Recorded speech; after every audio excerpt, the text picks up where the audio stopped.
أعوذ بالله من الشيطان الرجيم. بسم الله الرحمن الرحيم. Assalamu alaikum wa rahmatullahi wa barakatuhu. Brothers and sisters, welcome to today's video blog. I'm excited for today's blog because I'm dealing primarily with a very special subject that hits close to my heart.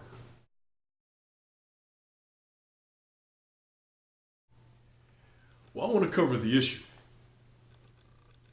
The issue deals when it comes to this relationship between the convert Muslim and the born Muslim. There really is no difference, and we shouldn't put titles to it. But I want to break it down for you. My mother explained to me a while ago. She said, and this is the equation, so I'd like for you to take a moment and pay attention while respect and care for my Umi, is what I call her. And Umi, if you're watching, I'm about to break it down for the world. Umi style. Basically, the born Muslim's objective is to retain your religion or remember what you have not forgot. The convert's objective is to always gain Islam so that you do not lose sight of Jannah. And it's these contrasts between the two entities that create the balance that we have in the Ummah.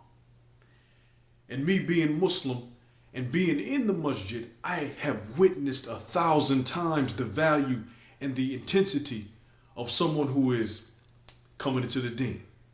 They get down to the basics. It's about la ilaha illallah. It's about making sure that kufi's right. It's about making sure that wudu is right. A brother come up and ask you, say, Aki. You know, and you're supposed to do your wudu all the way to your elbows. Or, brother, did you rinse out your mouth 3 times? Or do you take the water in the left nostril or the right nostril? They get down to the details. And that in itself is a lesson for those brothers who are born in the deen and take that for granted. So there's this relationship of enforcement and reinforcement. And it's sort of a yin-yang process where you have brothers and sisters in the mosque feeding off of each other as far as intensity. And this is a beautiful relationship, divine in nature, that Allah subhanahu wa ta'ala has set up.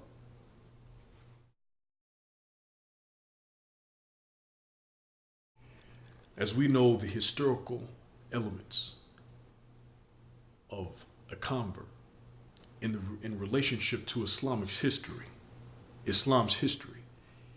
is profound. Those companions that chose to come into the religion and say La ilaha illallah and take hot rocks on their stomach like Bilal, or getting beaten, or being chastised or taken away from their family, or families disowning them. These things that converts go through, brothers and sisters who were born in the deen, I mean, you can't even imagine. The stories that my mother has told me about being beat up, knocked down steps because she chose to, wear her hijab. There was a story when I was young and my mother told me. We went over my grandmother's house, to eat, food. And so she put down a maida spread while everybody else was eating on the table. My grandma says, "My grandson cannot eat on the floor like an animal."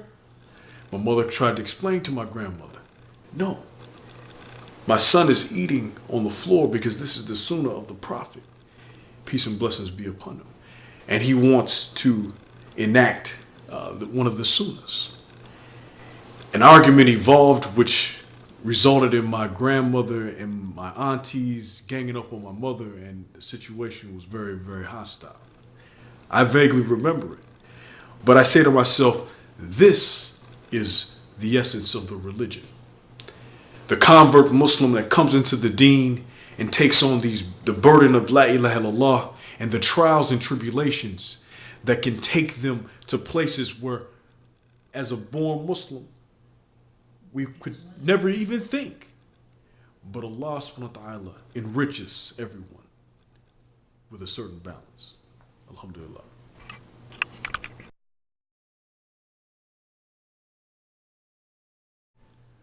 Well, I want to get down to my opinion, and my opinion is very biased, of course. Being born Muslim, if you're an imam from another country or a brother from another country, and you see a new brother in the mosque, be aware that this Muslim brother that's in this masjid, who took his shahada a couple of days ago, may one day have a child. And that child may become a leader. And that child may grow and expand the religion of Islam in America. And so I call for the divide to be shortened between the immigrant Muslim and the convert Muslim.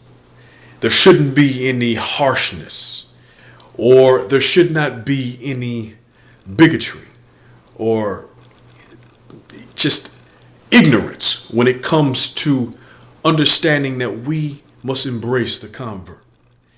Embrace those people who are forging a path in this country under the banner of La ilaha illallah.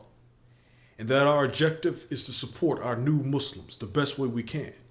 And I suggest by supporting our Muslims by organizing a systematic movement where our brothers and sisters are educated, given the tools to enact a system of comfort so they can find themselves in a collective where they're allowed to expand their mind Islamically. They're like children. Convert Muslims are like children that must be fed. If they're hungry, they have to eat. And the knowledge that they're eating is La ilaha illallah, the deen of Islam, Quran, Sunnah, anything that we can give them. I myself support my brothers and sisters who come into the deen. You watching this video, if you're a convert, know that I'm available for you. Send me a message.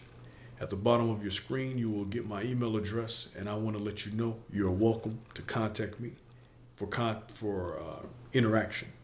Please, brothers and sisters, know today represents a day where I call on the ending of the discrimination against new Muslims who come into this deen and walk into the mosque and are greeted with the most obscure greetings. How did you become Muslim? Or would you like to sleep in the mosque because you have nowhere to stay? Let's just support our Muslim convert brothers and sisters. I love you, my brothers and sisters. Inshallah, may Allah make you strong. May Allah bless you, because you are like my mother who strove for this deen in 1970s. So may Allah make you strong. Let's stay up. Let's keep the movement alive. Assalamu alaikum wa rahmatullahi wa barakatuh.